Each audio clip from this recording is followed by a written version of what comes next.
여러분들은 결혼을 결정하게 되는 계기가 무엇인가요? 그냥 첫눈에 이 사람과 평생을 함께 살아갈 것 같다는 느낌을 받으셨나요? 드라마나 영화를 보면 결혼을 하게 될 사람을 찾고 만나게 되면 머리에서 종소리가 난다고 하는데 솔직히 저는 그런 특별한 느낌까지는 받지 못했던 것 같아요. 그저 나를 있는 그대로 봐주고 늘 나만 생각하며 자상하게 대해준 그 사람을 보며 평생을 함께해도 행복할 수 있을 것이라는 막연한 생각으로 결혼을 결정했으니까요. 그런데 문제는 정말 내 그 사람의 본 모습을 다 알 수는 없다는 것 같아요. 저 역시 제가 결혼을 하려 결정했던 사람의 본 모습을 보기까지는 정말 많은 우여곡절이 있었거든요. 지금부터 꽤 재밌고 자극적인 제 이야기를 한번 들어보실래요? 안녕하세요. 저는 올해 38살 용띠로 골드미스의 경계로 달려가고 있지만 나름대로 저만의 커리어를 가지면서 행복하게 하루하루를 살아가고 있는 천안 오송에서 살고 있는 여자입니다. 저는 태어날 때부터 지금 살고 있는 이곳을 떠나본 적도 없고 운 좋게도 취업까지 이곳에서 성공해 지내고 있어요. 저희 가족은 이 세상 무엇과도 바꿀 수 없는 유일한 가족이자 제 분신과 같은 엄마와 저 단둘이에요. 물론 저에게도 저를 미치도록 사랑해주고 아껴주시던 아빠가 계셨긴 하지만 아빠와의 이별의 시간이 조금은 빨랐던 것인지 제가 태어난 직후 갑작스러운 아빠의 암 발견으로 투병을 하시게 되었고 젊은 나이에 아빠를 찾아온 암은 치료보다 전이를 더 빠르게 하는 바람에 투병을 하신 지 1년도 차에 되지 않은 상황에서 참아두고 갈 수 없는 엄마와 저를 이 세상에 두고 먼저 긴 여행을 떠나셨어요. 아빠의 갑작스러운 부재에 엄마와 저는 이 세상에 오직 단 둘뿐이었어요. 그렇기에 서로가 서로의 버팀목이었고 의지를 할 대상이었어요. 물론 엄마가 저에게 의지를 할 정도로 저는 강하지 못했고 어린 시절에는 오직 저 하나만을 지키기 위해서 엄마는 여자 혼자 헤쳐나가는 것이 어려운 세상을 여린 몸으로 독하게 버티시면서 나를 이렇게 훌륭한 사회의 일원으로 키워내셨어요. 저는 그런 엄마의 고생과 감사함, 그리고 수고스러움을 매우 잘 알고 있었고, 그렇기에 어렸을 때부터 엄마에 대한 사랑과 애정은 각별했죠. 누군가 우리 엄마에게 함부로 하는 사람이 있다면 나이를 불문하고 덤벼들었고 그렇게 엄마와 나는 서로의 방식으로 서로를 지켜왔어요.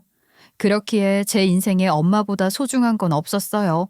그렇기에 아무리 내가 사랑하는 사람이라고 하더라도 우리 엄마에게 함부로 한다면 가차없이 버릴 자신이 있었죠.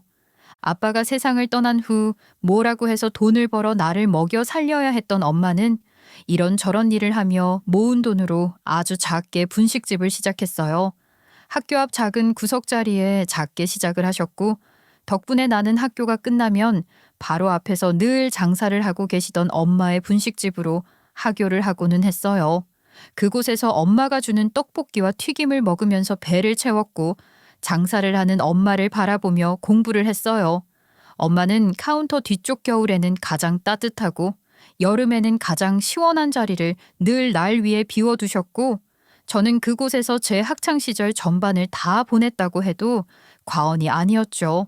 학교가 끝이 나면 엄마 분식집에서 공부도 하고 학원도 갔다가 엄마가 일을 모두 다 마친 후에 같이 집으로 가는 일이 저에게는 사소한 행복이기도 했고요. 분식집을 시작한 초기에는 엄마는 형편이 어려워 저에게 이렇다 할 사교육을 시켜주실 능력이 안 되셨어요. 엄마는 그 부분에 대해 늘 미안해 하셨지만 저는 꼭 학원을 다니지 않아도 잘 해낼 자신이 있었고 오히려 긴 시간 엄마와 붙어 있을 수 있다는 생각에 좋았어요. 그래서인지 저는 오히려 그런 제 어린 시절이 재밌기도 했고 즐거운 추억으로 남아있기도 하고요. 특히 제가 엄마를 따라 분식집에서 하루 일과를 보내며 만났던 정말 많은 사람들은 제가 밝고 사교성이 넘치는 사람으로 성장할 수 있게 만들어준 요인이었어요. 주변 상인들, 그리고 엄마와 친했던 이모들이 워낙 저를 예뻐해 주셔서 그런지 저는 엄마와 단둘이 사는 아이였음에도 불구하고 정말 넘치는 사랑을 받고 자랐던 것 같아요. 덕분에 사교성도 성격도 그리고 누군가를 배려하는 법도 쉽게 깨달으면서 친구들과의 관계도 늘 좋았죠. 저는 저희 엄마가 분식집을 운영하는 것이 가장 큰 자랑이었어요. 그래서 학교에서 반장으로 뽑혔을 때에도 아이들을 모두 다 우르르 학교 앞 분식집으로 데리고 가 떡볶이 대접을 하기도 했고, 그런 저를 친구들 또한 매우 좋아했고요. 아유, 우리 윤정이 반 친구들이구나. 윤정이 반장으로 뽑아줘서 너무 고마워. 오늘 아줌마가 다 주는 거니까 부담 갖지 말고 많이 먹고 가. 네, 감사합니다. 야, 최은정, 너는 진짜 좋겠다. 맨날 맨날 이렇게 맛있는 거 먹고. 니네 엄마 짱 멋있다. 그치? 우리 엄마 진짜 멋있지. 나는 우리 엄마 떡볶이가 제일 맛있어. 너네도 많이 먹어. 알았지? 저희 엄마가 운영을 하는 분식집은 겉보기에는 평범하고 허름해 보였겠지만 저는 그곳에서 저희 엄마가 얼마나 열심히 살아왔고 모든 걸 바쳐온 곳이라는 것을 누구보다 잘 알고 있었어요.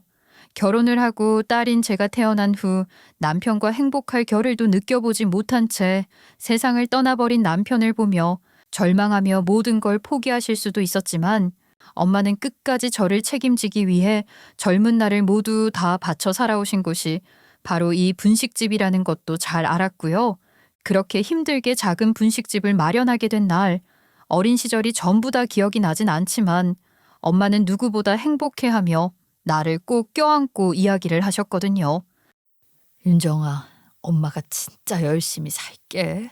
그래서 우리 윤정이 꼭 잘 키워낼게. 우리 잘 살아보자. 알았지? 엄마는 널 믿어. 너를 믿어서 누구보다 열심히 살 거야. 엄마의 강한 다짐이 담긴 이야기에 뭣도 모르는 저는 엄마가 해준 김밥을 먹으면서 천진난만하게 엄마를 바라보며 이야기를 했어요. 엄마는 엄청 세고 멋진 사람이니까 잘할 수 있어. 나도 엄마를 믿어. 내가 엄마 믿어서 누구보다 열심히 살 거야. 그런 저를 바라보며 엄마는 기쁨의 눈물을 흘리셨고 정말 저와의 약속처럼 누구보다 열심히 그리고 악착같이 살아내셨어요. 그런 엄마를 누구보다 잘 알고 있던 저였기에 저는 늘 착한 딸이 되려고 노력을 해왔고요. 엄마는 처음 분식집 시작을 할 때 모든 것들이 다 순조롭게 돌아간 건 아니었어요. 정말 온갖 고생이란 고생은 다 하고 한 번씩 포기하고 싶어지는 순간이 올 때에도 엄마는 포기하지 않고 노력했고 그 덕분에 어느 정도 여유가 생기게 되셨죠. 이제 좀 살만해지니 엄마는 그때부터 저에게 해주지 못했던 것들을 모두 다 몰아서 해주려는 듯 남 부럽지 않게 저를 키워주셨어요. 제가 초등학교 졸업 후 중학교 입학할 때쯤 경제적인 여유가 생겼고 그때부터 엄마는 세상에서 가장 좋다는 것만 저를 위해 해주셨어요. 윤정아, 그동안 엄마랑 너랑 고생하느라 남들 하는 거 한 번도 못하고 살았지. 그런데 이제는 우리도 남들처럼 살 수 있게 됐어. 내가 노력하고 고생을 한 만큼 당연히 보상을 받아야 하는 게 맞는 거야. 무조건 희생하고 고생만 하고 사는 건 절대 행복한 인생이 아니야. 알았지? 엄마는 저에게 고생을 하고 노력을 한 결실에 따라서 보상을 받아야 한다는 걸 가르쳐 주셨고 누군가 해주지 않는다고 하더라도 자기 자신을 위해 보상을 해주는 법도 가르쳐 주셨어요. 그때부터 엄마는 좋은 옷, 좋은 신발, 좋은 가방을 사주며 남 부럽지 않게 누릴 수 있도록 도와주셨고 학원 또한 좋은 곳으로만 골라 보내주시면서 엄마와는 달리 좀 더 나은 삶을 살 수 있는 발판을 마련해 주셨어요. 또 방학이면 엄마는 장사로 인해 여행을 가지 못한다고 하더라도 저에게는 견문을 넓혀야 한다는 이야기를 하시며 꼬박꼬박 해외여행을 보내주신 덕에 저는 정말 많은 곳을 여행했고 덕분에 상당히 열린 마음과 많은 문화를 접할 수 있었어요. 또 휴가철이 되면 예전에는 무조건 장사에만 매진했던 과거와 달리 엄마는 적게는 2주에서 한 달 정도 가게 문을 닫고 저와의 시간에 집중을 했어요. 제주 한 달 살이를 하기도 하고 가까운 근교 또는 해외여행을 떠나면서 함께 여유를 즐기고 쉼을 느끼는 시간을 보내시기도 했고요. 이렇게 열심히 살아온 인생에 대해 셀프 보상도 하고 남 부럽지 않게 생활을 하며 살아가는 것이 행복이라는 걸 가르쳐 주신 셈이나 다름이 없었어요. 엄마의 이런 남다른 교육 철학 덕분에 저는 학창 시절처럼 서울 아이라는 별명을 가질 정도였어요. 늘 잘 정돈된 머리와 깨끗하고 좋은 옷, 신발, 가방을 들고 제가 가진 모든 학용품은 모두 다 고급이었으니까요. 그래서 초기에는 깍쟁이 같은 외모에 새침대기 느낌이 나는 저와 친구들은 가까워지지 않으려 하지만 이내 제 본 모습을 본 후에는 너도 나도 함께 어울려 놀 정도로 친구들과의 사이도 좋았어요. 덕분에 저는 초등학교를 졸업하고 중학교, 고등학교를 지나 매우 좋은 학교는 아니지만 그래도 서울에서 중상위권에 있는 대학 진학에 성공을 할 수 있었어요. 저는 경영학과에 입학을 했고 제가 입학을 한 그 해에 저를 포함해 정말 많은 학생들이 저와 같은 전공으로 입학을 했더라고요. 학교에서 작은 반에서 공부를 해오던 제 눈에는 대학이라는 큰 곳에서 많은 동기들이 생긴다는 건 정말 신기한 일이었어요. 그리고 제가 경험해오던 세상보다 더 큰 세상이 존재할 수 있겠구나 하는 생각도 당연하게 했고요. 대학이 주는 위압감과 생소함으로 압도되긴 했지만 그래도 제 특유의 긍정적인 마음과 도전 의식으로 잘 해낼 수 있을 것이라고 생각했죠. 그렇게 저는 휴학 한 번을 하지 않고 대학을 무사히 졸업했고 졸업과 동시에 미리 준비를 했던 대기업 입사에 성공을 하게 되었어요. 그리고 그곳에서 저와 결혼을 하게 될 운명의 상대인 남자친구를 처음으로 만나게 되었고요. 남자친구는 저와 입사 동기였고 남자친구가 저를 알기 전 저는 이미 남자친구 존재를 알았어요. 입사 성적 1등으로 입사를 해 신입 워크숍에서도 사람들 눈길을 끌었던 사람이었으니까요. 제가 처음 봤던 남자친구는 누구보다 똑똑하고 자신감 넘치는 사람이었고 반면 상당히 검소한 모습이 보이는 이외의 모습에 저도 모르게 눈길이 갔던 것 같아요.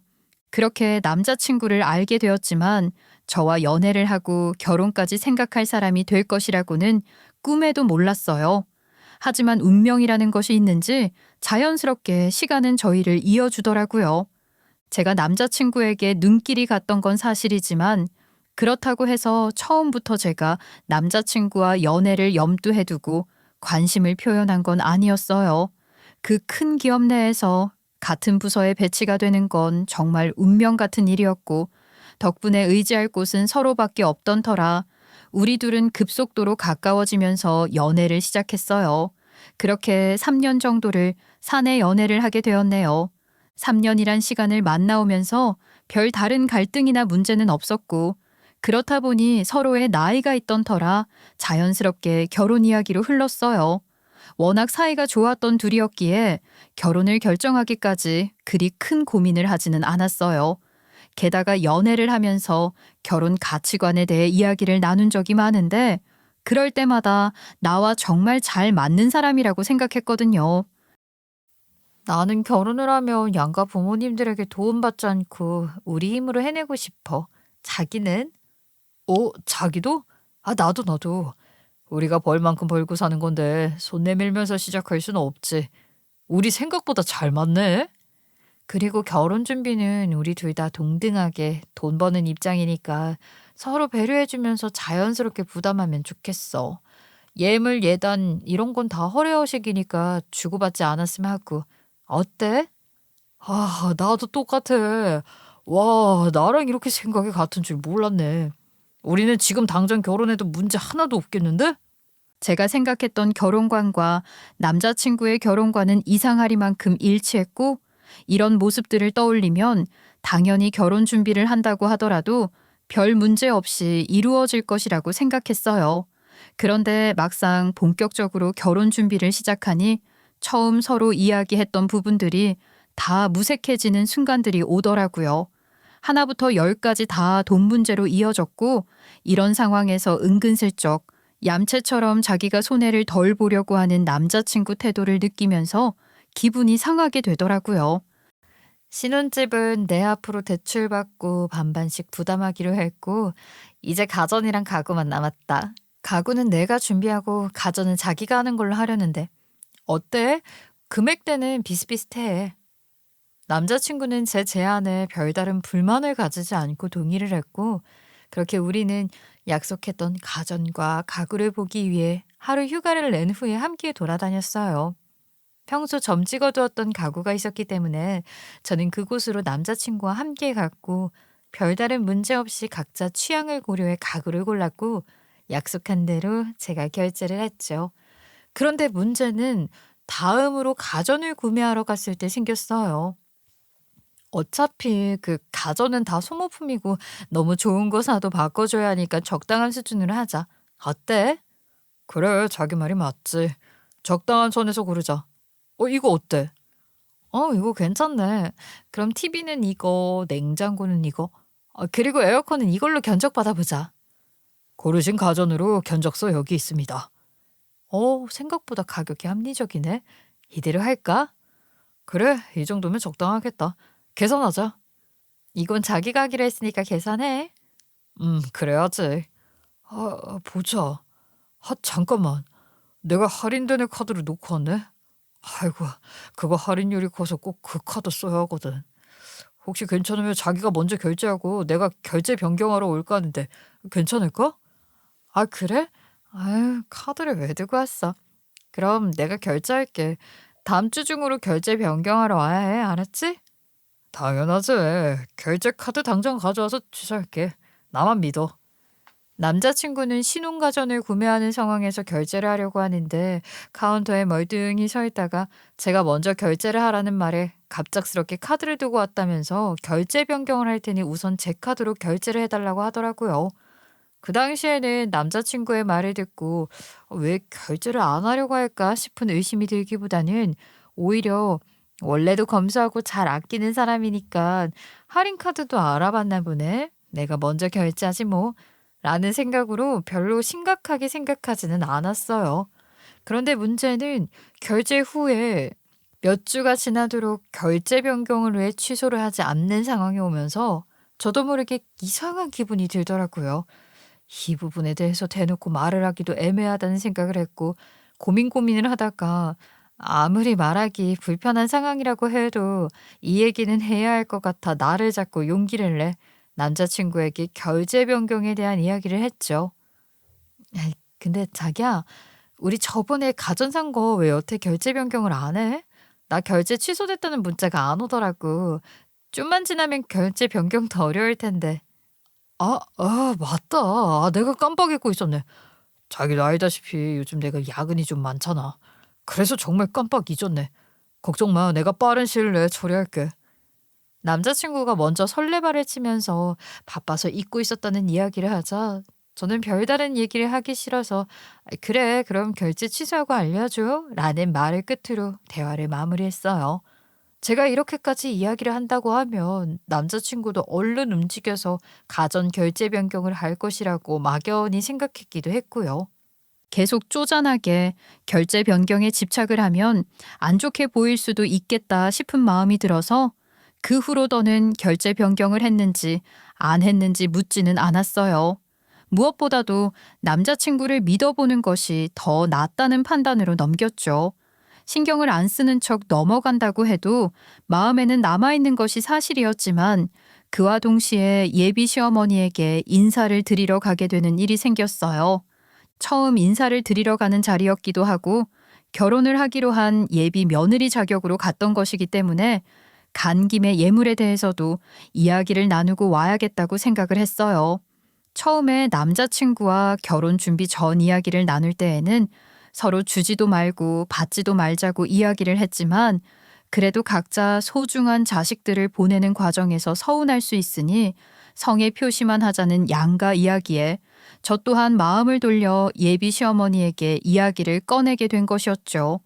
그런데 예물 이야기가 나오자마자 성의 표시만 하는 수준을 넘은 말도 안 되는 예물 수준을 예비 시어머니는 마치 기다리고 있었다는 듯이 요구하기 시작하더라고요. 요즘은 명품 가방은 기본이고 명품 주얼리 세트까지 해준다고 하더라. 내 생각에는 그렇게 해서 딱 3천만 원 정도 맞추는 게 어떨까 싶은데 네 생각은 어떠니? 정말 아무렇지도 않고 미리 생각을 해두신 것처럼 이야기를 하는 예비 시어머니의 이야기에 황당했고 금액을 듣고는 숨이 턱 막히더라고요. 처음부터 성의 표시만을 하자고 했기 때문에 그렇게 큰 금액을 예물로 할 생각도 전혀 없었기도 하고 취지에 맞지 않는다고 생각을 하기도 했기 때문이었죠. 예비 시어머니의 말에 선뜻 답도 하지 못한 채 당황한 듯 웃는 제 표정을 이내 읽었는지 남자친구는 예비 시어머니의 말을 가로막으면서 이야기를 하더라고요. 아유, 엄마, 내가 간소하게 하자고 했잖아. 무슨 무리를 해서 하자고 해. 우리는 그 정도 해줄 능력이 있어? 어머, 그러면 너 정도 사윗감을 데리고 가는데 거저로 데려가려고 했던 거니? 그리고 나도 다 놀 자리 보고 다리 뻗는 거야. 보니까 뭐 그렇게 무리가 되는 선도 아니겠는데 뭘. 마지막 이야기를 낮게 이야기하시면서 예비 시어머니는 이내 제 옷차림, 가방, 귀걸이와 목걸이를 훑어보시더라고요. 예비 시어머니의 그 태도를 보고 저는 단박에 눈치를 챘어요. 아, 이제 보니 내가 하고 오는 모습을 보고 좀 잘 산다고 생각을 해서 나한테 예물 진탕 받아서 한탕하시려고 지금 이러시는구나. 이 생각이 들자 순간적으로 올라오는 화를 주체할 수 없겠더라고요. 제가 워낙 사랑만 받고 자라서 그런지 기분 표현도 직설적이고 아닌 부분에 대해서는 아니라고 이야기를 하는 사람이었기 때문에 예비 시어머니의 말도 안 되는 요구를 듣고는 도저히 그냥 넘어갈 수가 없겠더라고요. 그래서 잠시 숨을 고르고 말 실수를 하지 않을 정도로 정돈이 된 상태에서 이야기를 하려고 하는 순간 저를 너무 잘 아는 남자친구가 저를 막으며 대신 예비 시어머니에게 이야기를 하더라고요. 엄마, 지금 뭘 보고 그래도 되겠냐는 소리를 하는 거야. 분명히 예물이고 뭐고 간간하게 한다고 했지. 그리고 나는 뭐 윤정이 거저 데려와도 되는 그런 사람이야. 아, 진짜 나 창피하게 왜 그래? 제가 화가 나는 상황에서 예비 시어머니에게 혹시라도 실수를 하지 않도록 먼저 선수를 쳤고 덕분에 제가 예비 시어머니에게 미운 털이 박히는 대신 남자친구가 대신 한 소리를 들으며 상황은 마무리가 됐어요. 그런 남자친구의 모습을 보면서 예비 시어머니의 말도 안 되는 요구를 듣고 화가 나기도 하고 또 얌체같이 가전 결제를 하지 않고 미루는 상황들에 대해 정말로 이 결혼을 하는 것이 맞는 것인가에 대해 고민을 하던 상황을 한 번에 정리를 하게 됐어요. 그래, 내가 결혼해서 예비 시어머니랑 살 것도 아니고 어차피 내가 같이 살 건 남자친구잖아. 이렇게 내 편을 들어주고 자기 엄마보다 내 편을 더 드는데 이 정도면 괜찮은 신랑감이지. 이런 생각에 이르면서 그동안 결혼을 진행하는 것에 제 발목을 잡아오던 것들이 싹 사라지게 되더라고요. 그리고 한편으로 결혼을 한 친구들을 보니 저와 남자친구 정도의 갈등은 갈등이라고 보기도 어려운 다양한 문제들이 생기는 걸 봐왔기 때문에 이 정도는 괜찮은 수준이라고 생각을 하면서 넘기기도 했고요. 그런데 막상 이런 일이 생길 줄 알았다면 친한 친구에게라도 솔직하게 이런 상황을 다 털어놓고 이야기를 나눠볼 걸 그랬더라고요. 그랬다면 제가 말도 안 되는 상황을 다 겪으면서도 이런 결혼을 하겠다고 강행을 할 일은 절대 없었을 것 같은데 말이죠.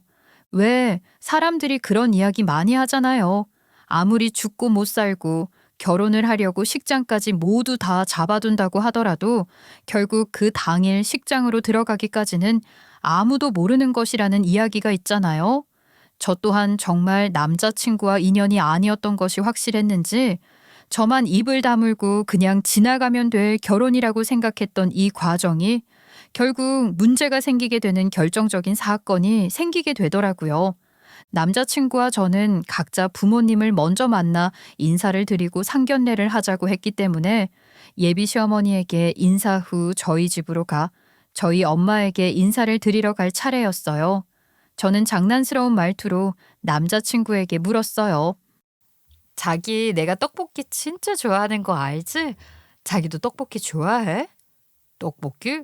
아, 애기도 아니고. 아이고, 나도 좋아하지. 근데 왜? 우리 엄마 떡볶이집 하시거든. 오늘 가서 자기도 먹어봐. 진짜 맛있어. 그래? 와, 기대되는데? 남자친구를 엄마에게 소개하기 위해서 엄마가 일을 하고 계시는 분식집으로 가서 소개를 했고 저희 엄마가 운영하는 분식집을 보자마자 남자친구의 표정과 태도가 완전히 바뀌더라고요. 그 모습을 보고 저는 오만정이 다 떨어졌고요. 남자친구를 엄마에게 소개시키려고 방문을 했던 시간은 마침 엄마가 한창 바쁜 시간이었어요. 정신없이 장사를 하시고 있는 모습을 보며 조금 여유 있을 시간에 올 걸 그랬나 싶은 생각이 들었지만 엄마는 이내 저와 남자친구를 발견하고는 반갑게 맞이해 주셨어요. 분식집이 거의 만석인 상황이었는데도 엄마는 남자친구를 위해 엄마 가게에서 가장 넓고 좋은 자리를 깨끗이 닦은 후 자리를 마련해 주셨어요. 아이고, 이렇게 바쁜데 준비도 못하고 예비 사위를 맞이해서 어쩌니? 사위는 100년 손님이라고 하는데 미리 올 줄 알았으면 좀 더 준비를 했을 텐데 첫 만남에 이렇게 대접을 하게 돼서 정말 미안해요.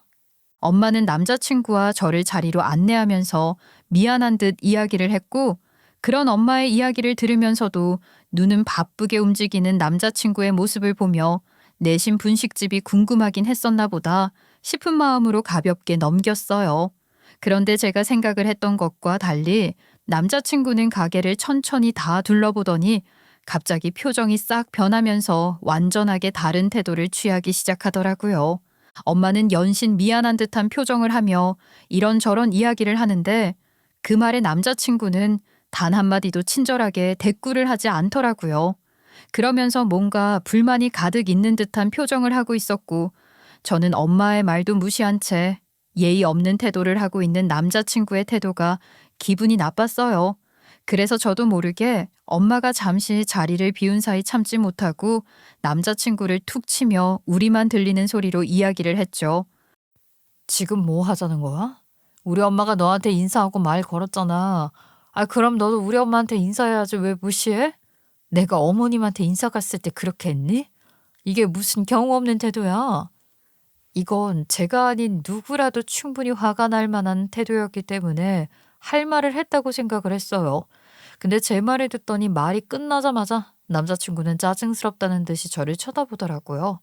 그러더니 이내 벌떡 일어나 밖으로 나가버렸어요. 저는 어안이 벙벙한 상황에서 그 모습을 보면서 엄마가 좀 당황스러워하길래 일단은 엄마를 안심시킨 후에 얼른 남자친구가 나간 곳으로 따라 나갔죠. 어머, 어쩌니? 너무 바쁘고 그래서 불편해서 나간 거 아니야? 아유, 얘는 미리 말 좀 하고 오지. 이게 뭐니? 아니야, 잠깐 바람 쐰다고 나갔어. 그리고 어차피 결혼하면 보게 될 모습인데 뭐 결혼 허락받을 때만 좋은 모습 보여줘야 해? 나는 그건 아니라고 봐. 나도 남자친구 따라 나갔다 올게. 엄마 걱정하지 말고 기다려.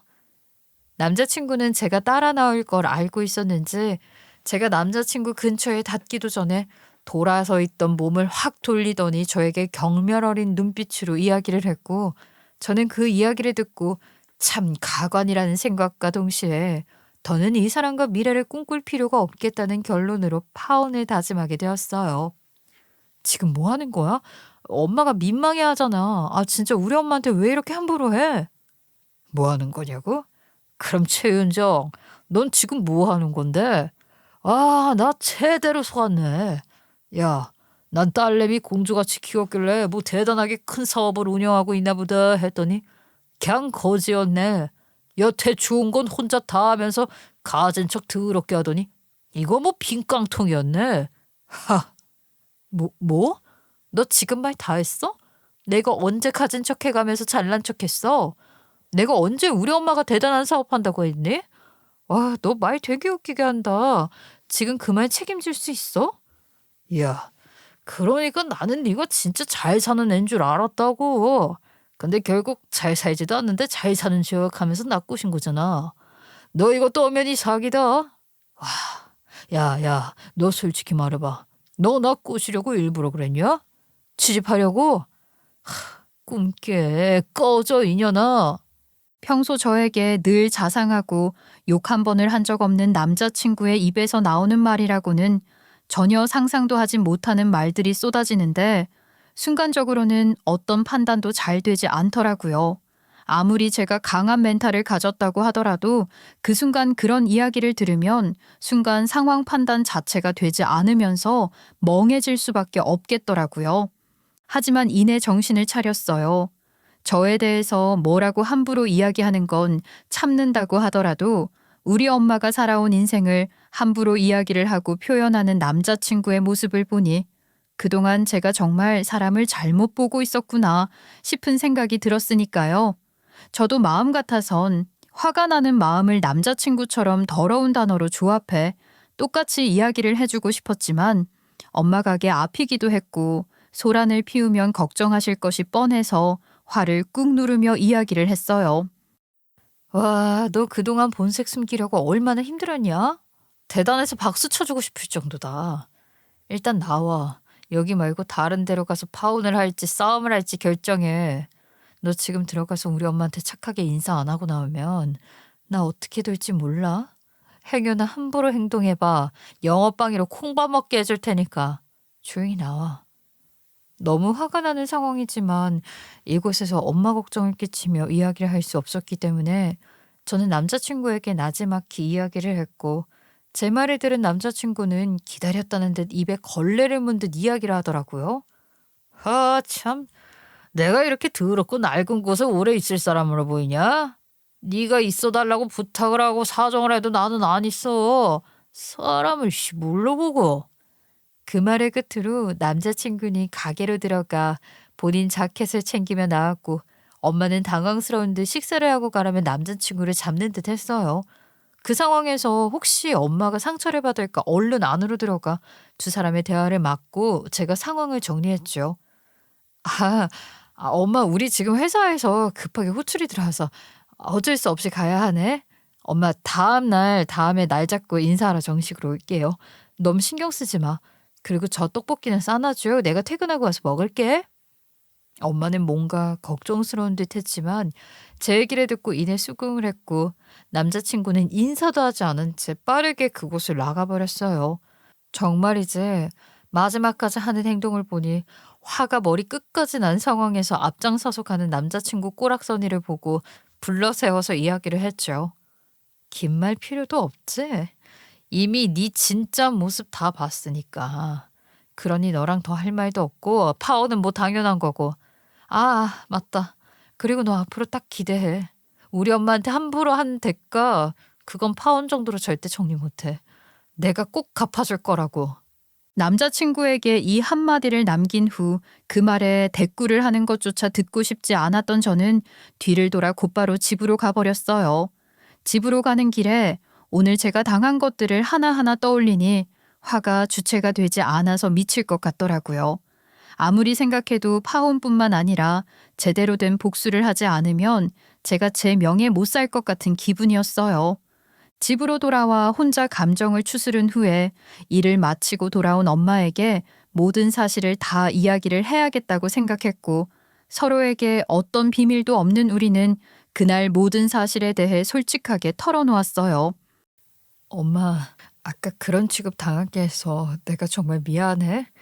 그런 놈인 줄 알았으면 여기까지 오지도 않았는데 내가 아직도 사람 볼 줄을 잘 모르나 봐.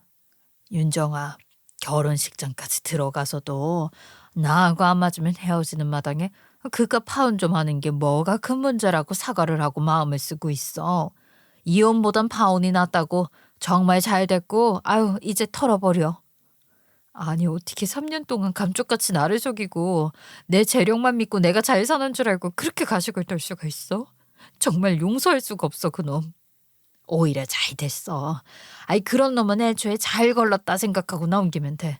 봐라 네가 열심히 살고 또 엄마가 성실하게 사니까 돌아가신 네 아버지가 너 말도 안 되는 놈한테 주기 싫다고 너 구해준 거야. 말 그대로 이에 조상이 도왔다. 잘 됐어. 엄마의 말을 들으니 화가 나서 어쩔 줄 모르던 감정도 어느새 편안해지면서 금세 다시 원래의 저로 돌아올 수 있겠더라고요. 그렇다고 하더라도 이제는 전 남자친구가 된 그놈을 용서할 순 없었어요. 3년을 만나온 긴 시간이 무색할 정도로 전 남자친구에 대한 마음은 굉장히 빠르게 정리가 되었어요. 그리고 정리와 별개로 저에게 함부로 한 것도 모자라 저희 엄마까지 함부로 한 전 남자친구에게 제대로 된 복수를 하기 시작했죠.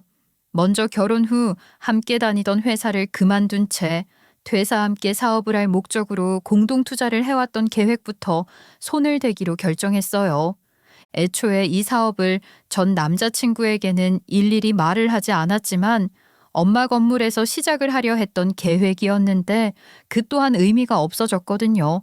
저희 엄마가 운영을 하시는 그 분식집 건물 전체가 다 저희 엄마 건물이었고 심지어 다른 곳에 큰 건물 하나를 더 소유한 상황이었지만 이는 어디까지나 엄마가 열심히 노력을 해 일궈낸 자산이니 저와는 상관이 없다고 생각해 전 남자친구에게 말을 하지 않았거든요.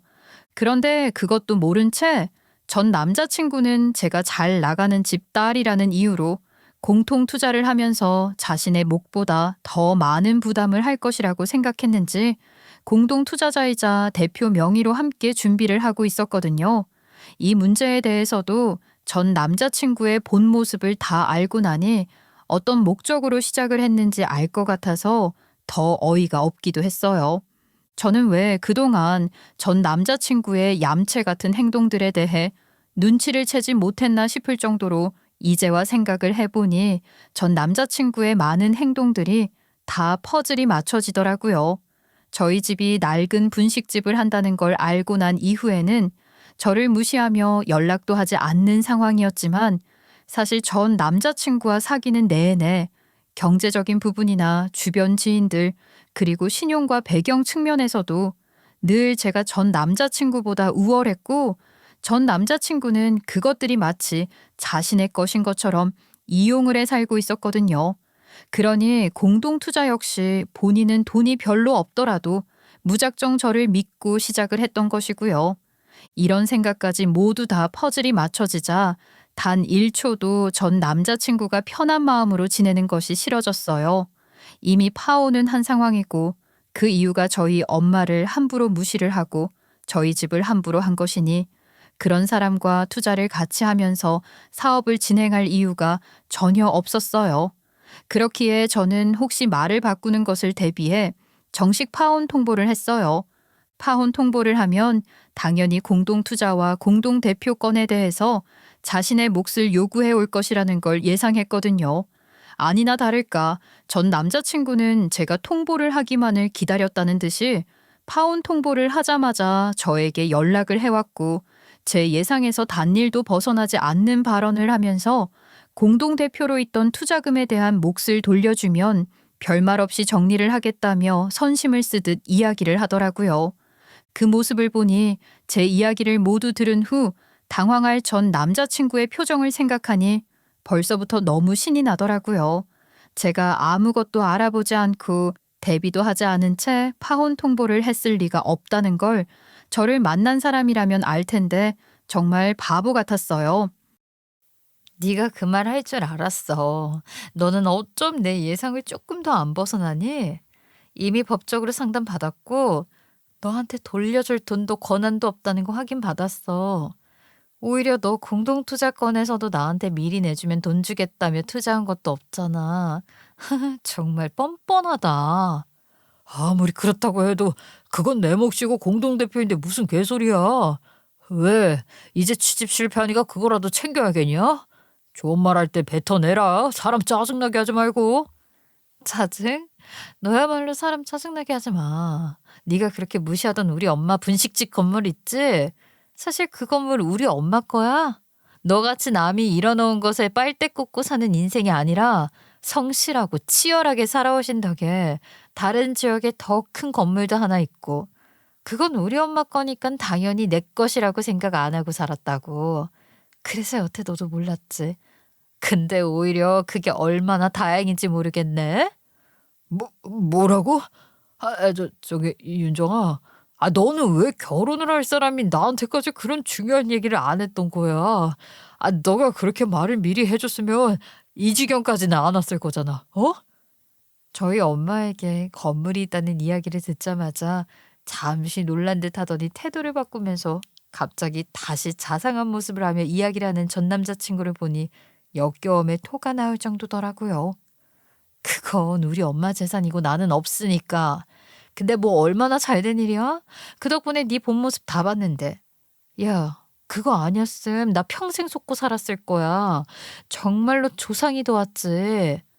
아, 넌 정말 항상 그렇게 속모르게 말을 안 하는 게 문제야. 왜 말을 안 해? 네가 말을 했으면 내가 어머니한테 그렇게 했겠냐? 아, 일단은 그날 내가 행동한 건 정말 미안해. 나도 모르게 실수한 것 같은데 진심은 아니었어. 진심이 아니었다고? 그럼 뭐 잠깐 정신이 나갔었니? 어떻게 뻔뻔스럽게 그날 일이 실수를 하면서 사과를 할 수가 있어. 그것도 이미 한참이 지난 시점에. 너 정말 무서운 사람이구나. 제가 어이가 없다는 듯 전 남자친구에게 쏘아대니 전 남자친구는 아차 싶은 생각이 들었는지 갑자기 언제 저를 함부로 했었냐는 듯이 다시 연애를 하던 시절의 자상한 모습으로 돌아와 제 기분을 풀어주려고 말도 안 되는 이유를 대면서 상황을 정리하려고 하더라고요. 그런 전 남자친구의 모습을 보니 저는 더정이 떨어졌고 이 정도면 정말 저희 아버지가 저를 구한 것이 아닌가 싶은 생각까지 들더라고요. 웃긴다. 내가 왜 우리 엄마 재산을 너한테 이야기를 해? 이제 너랑 나랑은 아무 상관도 없는데. 아니지. 남보다 더 못한 사이지? 더는 그 얘기할 필요 없고 공동 투자권으로 몇 푼 받고 싶어서 왔나 본데 이거 확인해.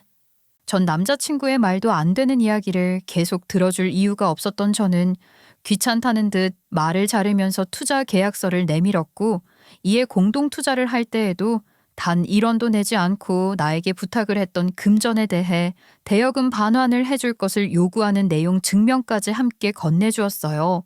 복잡한 법률 용어가 가득하기도 하고 평소 법적 지식이 많지 않았던 전 남자친구는 제가 보여준 문서를 보고도 잘 이해를 못하는 것 같더라고요. 이해가 전혀 안 되는 것 같아서 내가 마지막 정을 생각해서 친절하게 설명해 줄게. 일단 공동투자 대표는 맞아. 근데 너 그때 생각해봐. 결국 그 투자금 내 주머니에서 나왔지? 대충 갚겠다면서. 근데 이제 우린 남이고 내가 네 돈 내줄 이유가 전혀 없고 그러니까 공동대표에서 자진해 빠지던지 돈 갚고 내 밑에서 일하든지 결정하면 된다고. 제 말이 끝나자마자 전 남자친구의 얼굴은 일그러지듯 구겨졌지만 워낙 수지타산이 밝은 사람이라 순간적으로 자신에게 돌아올 것들을 머리로 막 굴리는 것 같더라고요. 그러더니 다시 또 가식적인 표정을 하면서 또다시 제 발목을 잡으려고 뱀 같은 혀를 놀리기 시작하더라고요. 아니, 윤정아, 우리가 오해가 생겨서 그렇지. 원래 평생을 함께할 동반자였잖아. 아, 그러니까 공동투자 대표였고, 그리고 분명 그때 네가 돈 안 줘도 된다는 식으로 말을 했으면서 아, 왜 갑자기 돈을 갚으려고 해? 그러지 말고 기분 풀고 나랑 다시 얘기를 해보자. 어? 은근슬쩍 녹음기를 켜고 제가 그 공동투자권에 대한 돈을 빌려준 것이 아니라 그냥 준 것처럼 증언을 받고 싶었는지 이야기를 하는 전 남자친구를 보니까요. 가소롭기도 하고 한편으로는 진짜 대단하구나 싶었어요. 저는 이내 전 남자친구의 말에 반박을 했죠. 무슨 소리야. 그때도 가전 살 때처럼 이체 한도가 모자라니 나보고 해주고 네가 바로 갚겠다며. 물론 그 이후 갚진 않았지만 그리고 우리 집 돈 없다고 무시할 땐 언제고 왜 이제 와서 결혼을 다시 할 것처럼 말을 하지? 구질구질하게 굴지 말고 끝내. 아 무슨 말이 많아. 그거는 네가 니네 집 상황은 똑바로 말을 안 해줘서 내가 흥분을 좀 했지. 윤정아, 미안해. 그런데 내가 지금 계속 잘못했다고 말하잖아. 아, 내가 미쳤었나 봐. 못 배워먹은 사람처럼 그런 행동을 하다니 진짜 너무너무 잘못했어. 우리 3년이나 사귀었고 결혼도 할 사이였잖아. 내가 앞으로 더 잘할게. 어? 없던 일로만 해주면 진짜 평생을 납작 엎드려서 잘 살게. 정말이야. 너도 뭔가 배운 머리는 있으니까 알지? 엎질러진 물은 주워 담을 수 없다는 거. 이제는 공짜로 준 데도 안 가질 거니까 개수작 부릴 생각하지 말고 내가 준 선택지나 잘 생각해보고 네 살 길이나 찾아. 전 남자친구의 궤변을 듣고 있으니 머리가 지끈지끈 아파 마지막 말을 내뱉은 후에 저는 자리를 떠났어요. 물론 저를 순순히 보내주진 않았고 계속 붙잡으려 시도를 하자. 한 번 더 이러면 경찰 부를 거야 라고 정색을 하며 말을 하니 더 따라오지 않더라고요. 그날 이후에도 전 남자친구는 끝내 자신의 공동대표 자리를 포기하기 어려웠는지 어떤 액션이나 결정도 하지 않고 버티더라고요. 저에게는 전 남자친구를 기다려줄 인내심이 전혀 없기 때문에 그대로 법적 대응을 시작했죠. 공동대표 자리에서는 당연히 박탈을 했고 투자금 대여를 해준 부분에 대해서도 갚지 않는 상황이니 대여금 반환 소송을 청구해 민사 소송을 진행하게 되었어요. 이제는 법적인 채권 채무 관계에 놓이게 된 것이죠. 전 남자친구는 어떤 대응도 하지 않고 버티면 해결이 될 것이라고 생각했는지 소장을 받고 난 후에 이성을 잃었는지 이제야 본색을 드러내면서 찾아와 난장을 피우더라고요. 이미 그 모습을 몰랐던 건 아니었기 때문에 저는 차분하게 대응을 했고 무시를 했죠. 오히려 어떤 반응도 하지 않으니 더 약이 올랐는지 더 난리를 쳤어요. 그렇다고 해도 딱히 할 수 있는 것이 없는 전 남자친구란 걸 알았기에 무시를 하며 지냈고 그렇게 전 남자친구는 저를 기만하고 저희 엄마를 무시한 대가를 치르며 곡소리가 나는 상황이 되었어요. 그렇게 전 남자친구와의 파혼 해프닝은 끝이 났고 저는 전 남자친구와 관계 정리를 한 후 공동 투자를 통해 진행해 오던 사업을 혼자서 추진했고 그 결과 저의 엄마 건물에 당당하게 임대차 계약을 체결해 커피 프랜차이즈 1호점을 차리는 데 성공을 했어요. 그 이후에 전 남자친구가 어떻게 사는지 어떻게 되었는지 사실 그리 궁금하진 않았지만 워낙 오랜 사내 커플이었던 이유로 전 남자친구의 근황이 제 귀까지 들려오더라고요. 같이 회사를 다녔던 동기로부터 들은 바로는 전 남자친구는 저와 파혼 후 한탕을 노린다면서 갑자기 주식, 코인, 선물 등 가리지 않고 재테크 공부를 하면서 관심을 가지게 되었다고 하더라고요. 그리고는 이와 관련한 투자 모임을 알게 되고 그 모임에서 만난 여자를 만났고 그 여자와 가까워지며 연애를 했다고요. 별로 궁금하지 않은 내용이기도 하고 전 남자친구의 연애 소식까지 들을 필요가 없어 이야기를 정리하려고 하니 동기는 그 다음 이야기를 들어야 한다면서 이야기를 이어나가는데 너무 웃기기도 하고 한심해서 한때 연인이었다는 사실이 창피할 정도더라고요. 그 여자를 만나서 연애를 했는데 글쎄 그 여자도 투자감이 똥이었나 봐. 둘이서 이거저거 팔랑귀처럼 알아보면서 투자를 하다가 글쎄 모아둔 돈을 싹 다 날려먹었다더라. 뭐? 진짜 걔는 여전하구나. 어떻게 투자를 그렇게 멍청하게 할 수가 있대니? 진짜 나는 걔랑 결혼 안 한 거 하늘이 도왔어 진심. 누가 아니래. 진짜 어쩜 너랑 사귈 땐 그런 모습 다 싹 숨기면서 그랬는지 지금은 여기저기 연락해서 돈 빌려달라고 하는 것도 모자라서 자기 부모님 돈까지 다 끌어다 투자하더니 실패하고 부모하고도 절연하고 산다더라. 저와 파혼 후 전 남자친구의 끝은 투자 실패, 그리고 부모와의 절연으로 마무리를 한 것 같더라고요. 반면 이와 달리 저는 전 남자친구와 파혼을 한 이후지만 오히려 제 인생에서 가장 최악의 일을 겪고 난 후 액땜을 한 것인지 그 후로 승승장구를 하면서 모든 일들이 다 제가 원하는 대로 흘러가고 있어요. 결혼 준비하기 전부터 막연하게 생각만 해왔던 프랜차이즈 사업을 전 남자친구와 함께 잘 해보고 싶었지만 결국 저 혼자 힘으로 이뤄냈고 무엇보다 저렴한 금액으로 양이 많은 커피를 직장인들에게 제공하는 것이 큰 모티브였던 제 사업은 하루가 다르게 성공 가도를 달리고 있어요. 제 마케팅 전략이 딱 들어맞았는지 저만의 브랜드로 자리매김을 하면서 꾸준하게 성장을 하고 있고요. 반면 저희 엄마는 여전히 분식집을 운영하시면서 초심을 잃지 않고 여전히 성실하게 지내고 계세요. 저는 낡은 공간을 좀 더 세련되게 바꾸기 위해서 엄마에게 리뉴얼을 해볼 것을 제안했지만 엄마는 제 제안을 나름의 일리 있는 이유로 거절을 하셨어요. 이제 모든 것들이 다 현대화된 세상에서 그때 그 시절의 감성과 추억을 떠올리면서 먹을 수 있는 옛날 분식집을 그대로 구현하고 싶어 하셨고 엄마의 생각은 딱 들어맞았는지 레트로 유행이 새롭게 다가오면서 추억의 명소로 인기를 끌게 되고 오히려 그런 모습이 마케팅 효과로 이어지게 되었어요.